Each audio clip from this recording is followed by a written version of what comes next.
Hi, good day. My name is Hamid bin Zahari from class RDA 2734A. I'll talk about the topic on chapter 4, which is the foundation of organizational change.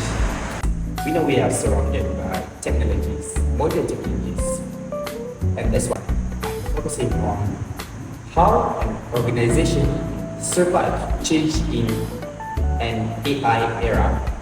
How they change from resistance to reinvention. They utilize the modern AI technologies that given to them.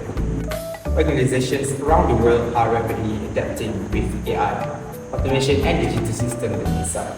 So, while some companies successfully adapt to these changes, others still struggle with fear, resistance, and declining employee trust.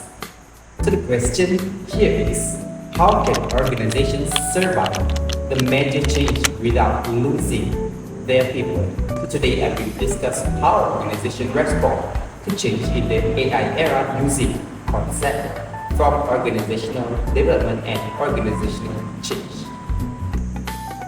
Right here, there are certain important concepts in chapter 4. So, according to the organizational system perspective that has been discussed in chapter 4, organizations function like a living system. Every part of organization is connected. When one are changed, other areas are also affected by it. For example, when a company introduces AI technology, employees may worry about their job security, or even managers may need to new leadership approach because the new leadership does not comply with the new technologies. Communication system also may change and organizational culture may shift completely. But these slides explain that organizations are considered open systems because they constantly interact with their environment.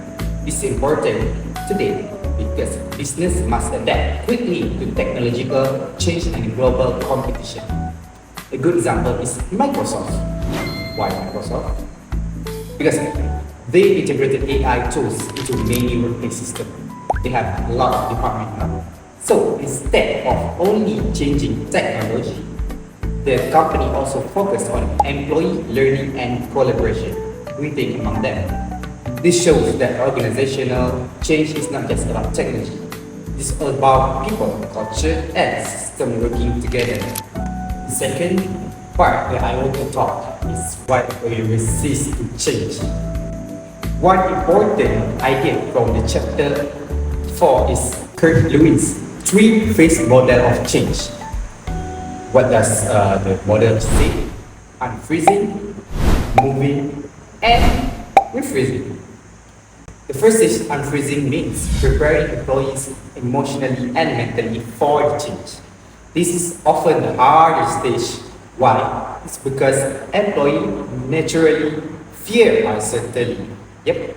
Today, many workers worry that AI might replace their jobs or reduce human creativity. Because of this fear, employees may resist new systems even if the organization believes change is necessary. For example, some companies introduce AI monitoring software to track their employee productivity during their remote work, while management view this as improving efficiency. Many employees felt uncomfortable and distrusted by the system.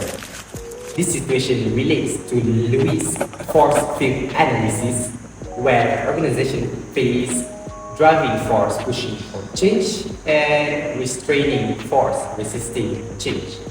If resistance becomes stronger than support, organizational change may fail.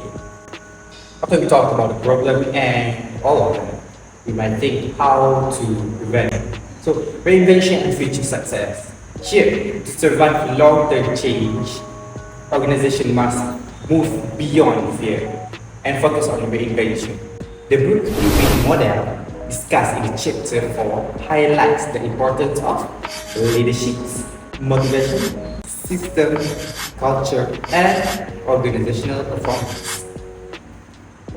This means Successful organizations do not simply install new technology, they also invest in people. Today, many companies are reskilling employees by teaching AI literacy, digital skills, problem solving, and adaptability. All of these for example, we can look on IBM, where they invested heavily in employee reskilling program to prepare the workers for future technological demands. This creates competitive advantage because employees become more confident and adaptable instead of fearful. Yep. Organizational that encourage learning and trust are more likely to remain resilient during uncertainty. In conclusion here, organizational change is no longer optional in today's world.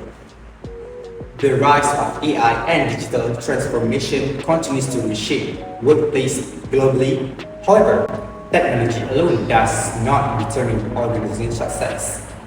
What truly matters is how leaders communicate change, how organization supports employees, and how culture adapts during uncertainty. As discussed in Chapter 4, organizations function as systems where people, structure, and communications are interconnected.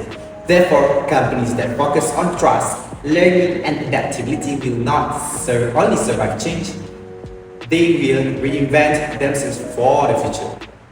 Thank you. That's all from me.